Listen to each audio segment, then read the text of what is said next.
Hello అందరికి welcome back to our channel తెలుగింటి తోడికోడలు. ఈరోజు అయితే మేము అలసంద బేళ్ళ పప్పు కాకరకాయ ఫ్రై అయితే చేసుకుంటున్నాము. మీలో ఎంతమందికి తెలుసు అలసంద బేళ్ళతో పప్పు చేస్తారని? ఇప్పుడు చూపిస్తాం ఎట్లా చేస్తారో ఏంటో. కాకరకాయలన్నింటినీ కొంచెం ఈ విధంగా జిగిరేసుకొని పక్కన పెట్టేసుకుందాం, ఉప్పు పసుపు వేసేసుకొని. నేనైతే అలసంద బెల్ల పప్పు కోసము అలసందలు అయితే వేయించేసుకుంటున్నాను. అటు సైడ్ అయితే దేవి కూడా కాకరకాయలు కట్ చేస్తుంది. ఒకసారి ఇలా పప్పు కొంచెం వేయించుకొని పప్పు చేయడం వల్ల పప్పు అయితే చాలా టేస్టీగా బాగా వస్తుంది. ఒకసారి ఇలా ట్రై చేయండి. మా కళ్ళు అయితే ఒట్టి కందిపప్పు పప్పే కాదు, ఇట్లా అలసంద బెల్ల పప్పు కూడా చేసుకుంటూ ఉంటారు. మీలో ఎంతమందికి అలసంద బెల్ల తెలుసో ఒకసారి కామెంట్ చేయండి. పప్పు అయితే నిజంగానే కందిపప్పు కంటే కూడా చాలా బాగుంటుంది, టేస్ట్ అయితే చాలా బాగుంటుంది. ఒక్కసారి అయితే ట్రై చేయండి. కొంతమంది అయితే డైరెక్ట్గానే పప్పు వేసేసుకుంటారు, కానీ ఒకసారి ఇట్లా వేయించి పప్పు చేయడం వల్ల ఇంకా బాగుంటుంది టేస్ట్ అయితే. వేగితే మంచిగా స్మెల్ కూడా చాలా బాగా వస్తుంది దీంట్లో నుంచి.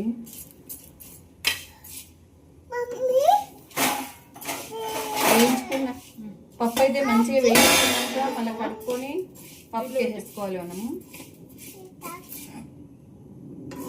ఈరోజు వీడియోలో మా చిన్న బాబు కూడా కనిపిస్తున్నాడు.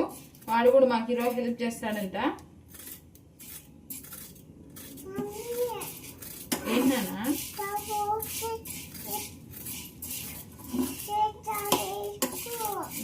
సరే, పప్పు అయితే మంచిగా వేగాలి, అప్పుడే మంచి టేస్ట్ ఉంటుంది పప్పుకు కూడా. కాకరకాయలన్నింటినీ ఇలా లోపల ఉన్న గింజలన్నీ తీసేసుకొని అన్నిటిని ఇలా కట్ చేసేసి పెట్టుకున్నాం. అంతలోపు ఇక్కడ పప్పు కూడా వేగిపోయింది. అలసంద బ్యాళ్ళు మంచిగా మాడిపోకుండా ఇట్లయితే మంచిగా ఎర్రగా వేయించుకోవాలి. ఇప్పుడు వేయించుకున్నాక దీన్ని అయితే కుక్కర్లో వేసేసుకుందాం. కుక్కర్లో వేసుకొని ఒకసారి కడిగేసుకొని పప్పుకి వేసుకుందాం. కట్ చేసి పెట్టుకున్న కాకరకాయల్లోకి అయితే కొంచెం ఉప్పు కొంచెమే వేసుకుందాం. మళ్ళీ కాకరకాయలకంతా పట్టేస్తుంది, తిన్నప్పుడు ఉప్పుగా అనిపిస్తుంది. కొంచెం పసుపు, ఇవి రెండింటిని కొంచెం మంచిగా కలిపేసుకొని పక్కన పెట్టేసుకుంటే దీంట్లో ఉండే పసురు అంతా బయటకు వచ్చేస్తుంది, చేదు అనిపించదు ముక్కలకి. ఈలోపు అక్కడ పప్పు కూడా పెట్టేస్తున్నాం. అంత లోపల ఇవి కొంచెం దీంట్లో ఉండే వాటర్ అంతా బయటకు వస్తాయి కదా. అలసంద బెల్లం అయితే ముందుగా మంచిగా పైన పొట్టు వేయంత వరకు అయితే కడిగి పక్కన పెట్టేసుకున్నాం. దీంట్లోకి అయితే పచ్చిమిరపకాయలు, 2 ఎల్లుల్లిపాయలు, ఒక ఉల్లిపాయ, టమోటాలు, చింతపండు అయితే వేసేసుకుంటున్నాం. ఇప్పుడు దీంట్లోనే ఇందులో కొంచెం పసుపు, కొంచెం అయితే కారం వేసుకుందాం. చూసేసుకుందాం కారం. ఆల్రెడీ పచ్చిమిరపకాయలు వేసుకున్నాము. ఇక వాటర్ వేసేసుకొని పప్పుకైతే పెట్టేసుకుందాం. దీంట్లో కొంచెం సాల్ట్ కూడా వేసేసుకొని మూత పెట్టేసుకుందాం. ఇంకా ఈ పప్పులో వాటర్ ఎక్కువ వేసుకోకండి, కొంచెం తక్కువ వేసుకుందాం. ఎందుకంటే ఈ పప్పు కందిపప్పు లాగా పలసగా ఉంటే అంత టేస్టీగా అనిపించదు, కొంచెం గట్టిగానే ఉండాలి. మేమైతే కొన్ని వేసుకున్నాము. ఇప్పుడైతే మూత పెట్టేసుకొని ఒక 4 విజిల్లు అయితే రానిచ్చుకుందాం. ముందు కట్ చేసి ఉప్పు పసుపు వేసి పెట్టుకున్నాం కదా. కాకరకాయల నుంచి అయితే ఇందులోంచి మంచిగా పసరు మొత్తం వెళ్ళిపోతుంది. దీనంతా పిండేసుకొని కడిగి పెట్టేసుకుందాం. ఇట్లా ముందే పక్కన పెట్టుకున్నామంటే దీంట్లో ఉండే చేదు మొత్తం వెళ్ళిపోతుంది, తినడానికి కూడా చేదుగా అనిపించదు. కాకరకాయలన్నింటినీ కూడాను పసురంతా పిండేసుకొని 2 సార్లు క్లీన్ చేసి పెట్టేసుకున్నాం. ఇప్పుడైతే బాండీలో ఆయిల్ వేసేసుకొని ఫస్ట్ కాకరకాయ ముక్కల్ని ఫ్రై చేసేసుకుందాం.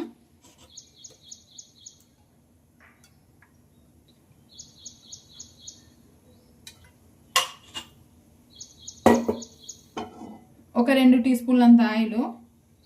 ఇప్పుడు ఆయిల్ అయితే హీట్ అయిపోయింది. దీంట్లో కడిగి పెట్టుకున్న కాకరకాయలన్నింటినీ కూడాను ఒత్తుకుంటూ వేసుకుందాం, ఎందుకంటే దీంట్లో వాటర్ ఉంటుంది కదా, చిటికెట్లా అవుతుంది.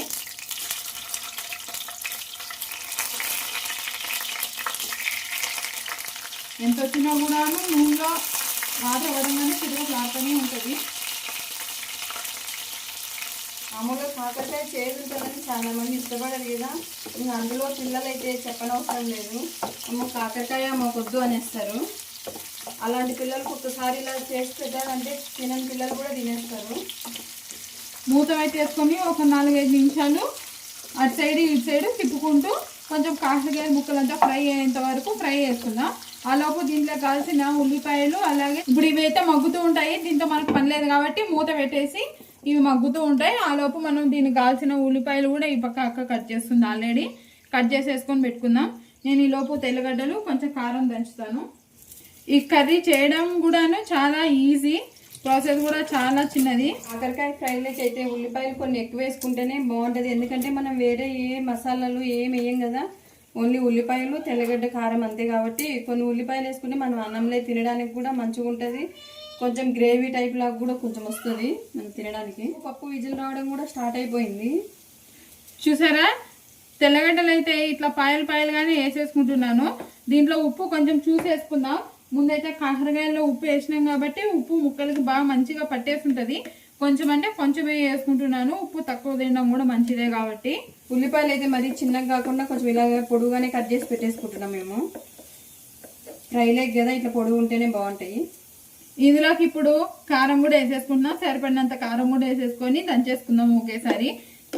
తెల్లగడ్డలోనే వేసి దంచుకుంటే తెల్లగడ్డ ఫ్లేవర్ అంతా కారాన్ని కూడా పట్టి కారం అంతా మంచిగా తయారవుతుంది.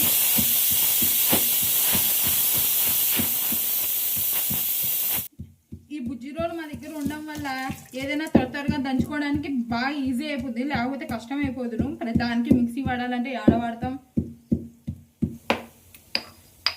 చూసారా, దంచుకున్న కారం అంతా కూడా ఈ విధంగా రెడీ అయిపోయింది. దీన్ని ఇప్పుడు పక్కన పెట్టేసుకుందాం. కాకరకాయలు ఫ్రై ఎంతవరకు అయినాయో చూసుకుందాం. ఇప్పుడు కాకరకాయలు కూడాను ఓ పక్క అంతా కలర్ మారిపోయాయి. ఇక్కడ చూస్తున్నారా లేదో, ఈ విధంగా కలర్ మారిపోతున్నాయి. ఇంకొక సైడ్ తిప్పుకొని ఇంకొక 4-5 నిమిషాలు వేసుకుంటే కాకరకాయలు చక్కగా వేగిపోతాయి.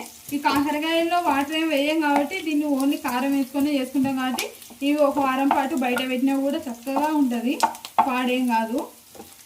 కాకరకాయ ముక్కలన్నింటినీ ఇంకొక వైపు ఉబ్బురు తిప్పేసుకున్నా. దీన్ని కూడా ఒక 4-5 నిమిషాలు మగ్గించుకున్నామంటే కాకరకాయలు అన్నీ చక్కగా మగ్గిపోతాయి. ఈ లోపు మన పప్పు అయితే ఉడికిపోతుంది కదా, ఆ లోపు అయితే నేను తాలింపుకి అన్నీ రెడీ చేసి పెట్టేసుకుంటున్నాను. కొన్ని ఉల్లిపాయలు, ఎల్లుల్లిపాయలు, ఎండుమిరపకాయలు, కరివేపాకు ఇవన్నీ అయితే రెడీ చేసి పెట్టేసుకున్నాను. ఇంకా పప్పు ఇంకొక విజల్ వస్తే తీసేస్తాను. అక్కడ మేము వంట చేసుకుంటే మా బాబు చూడండి ఇక్కడ సైలెంట్గా వచ్చేసి ఫోన్ పెట్టుకొని చూసుకుంటున్నాడు. ఎప్పుడు ఫోన్ చూడాడు కానీ లేచాడు, సైలెంట్గా ఫోన్ చూసుకుంటున్నాడు. ఇప్పుడు అడగాను కూడా లేదు అసలు. సైడ్ మన పప్పు అయితే ఉడికిపోతుంది, అటు సైడ్ కాకరకాయ ఫ్రై కూడా అయిపోతుంది. ఇప్పుడు దీంట్లో ఉండే ప్రెజర్ మొత్తం తీసేసుకొని పప్పు అయితే తాలింపు పెట్టేస్తున్నాం. సరే, మన పప్పు అయితే మంచిగా ఉడికిపోయింది. నీళ్ళు ఎక్కువ కాకుండా తక్కువ కాకుండా మంచిగా ఉడికిపోయింది. ఇంక దీన్ని వెనిపేసుకుందాం. ఒక 4 విజల్ వచ్చినాయంటే చాలు దీనికి. కాకరకాయలు అన్నీ కూడా చక్కగా ఫ్రై అయిపోయినాయి. ఇప్పుడు ఇందులోకి ఉల్లిపాయ ముక్కలు కూడా వేసేసుకొని మంచిగా ఫ్రై చేసుకున్నాం. ఈ ఉల్లిపాయలన్నీ కూడా ఎక్కువ ఫ్రై కాకుండా కొంచెం కలర్ చేంజ్ అయ్యేంత వరకు పెట్టుకుంటే చాలు. ఈలోపు మనం పప్పు రుద్దడం కూడా అయిపోయింది. పప్పు అయితే తాలింపు పెట్టేసుకున్నాం.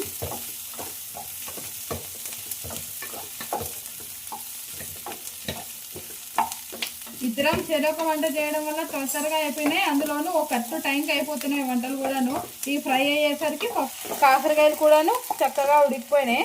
ఇక్కడ గంటతో ఇలా అంటే 2గా కట్ అయిపోతున్నాయి. ఇట్లా అయినట్టయితే మంచిగా ఉడికిపోతున్నట్టు. ఇంకా ఆనియన్లు కూడా ఫ్రై కావాలి కాబట్టి ఈ లోపు చక్కగా 2 ఉడికిపోతాయి. ఇందులో మళ్ళీ కారం వేసేసుకోవడమే. కొంచెం కరివేపాకు కూడా వేసుకుంటున్నాం. ఇక్కడ చూసారా, ఆయిల్ కూడా ఏం కనిపించట్లేదు. ఆయిల్ కూడా కొంచెమే సరిపోతుంది. నీళ్ళు కూడా ఏం వేసుకోకుండా ఫ్రై చేసుకుంటున్నాం కాబట్టి ఇది చాలా రోజులు బయట పెట్టినా కూడా అలానే ఉంటుంది. మ్యాక్సిమం ఒక వారం పాటు ఉండొచ్చు.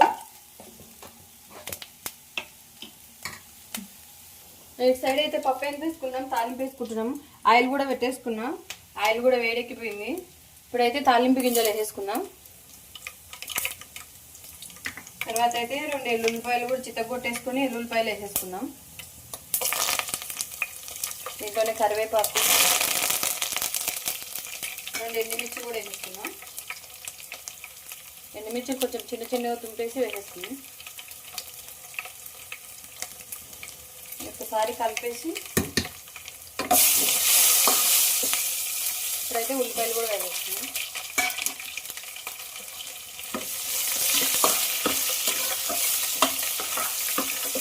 ఉల్లిపాయలు కొంచెం మగ్గినాక పప్పు వేసేసుకుందాం. అంతే. ఉల్లిపాయలు అయితే కొంచెం కలర్ చేంజ్ కావాలి, అప్పుడే పప్పు కూడా మంచిగా టేస్ట్ ఉంటాయి. ఉల్లిపాయలు కూడా పప్పులో తినడానికి బాగుంటాయి.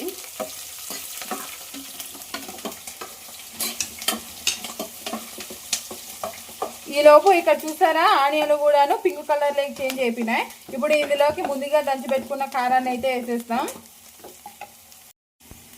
కాకరకాయలు ఉల్లిపాయలు అన్నీ కూడా మంచిగా ఫ్రై అయిపోయినాయి. ఇందులోకి ముందుగా దంచి పెట్టుకున్న కారాన్ని కూడా వేసేసుకున్నాం. దంచి పెట్టుకున్న కారం అంతా కూడాను కాకరకాయలు పట్టేంత వరకు కలిపేసుకొని ఒక 2 నిమిషాలు మూత పెట్టేసుకుందాం. కారం అంతా మంచి కాకరకాయలకు పట్టేస్తుంది. ఈలోపు మన పప్పు కూడా తాలింపు వేసేసుకున్నాం. పప్పు కూడా అయిపోవచ్చింది. దీంట్లో ఫైనల్గా కొంచెం కొత్తిమీర వేసేసుకొని దింపేసుకోవడమే.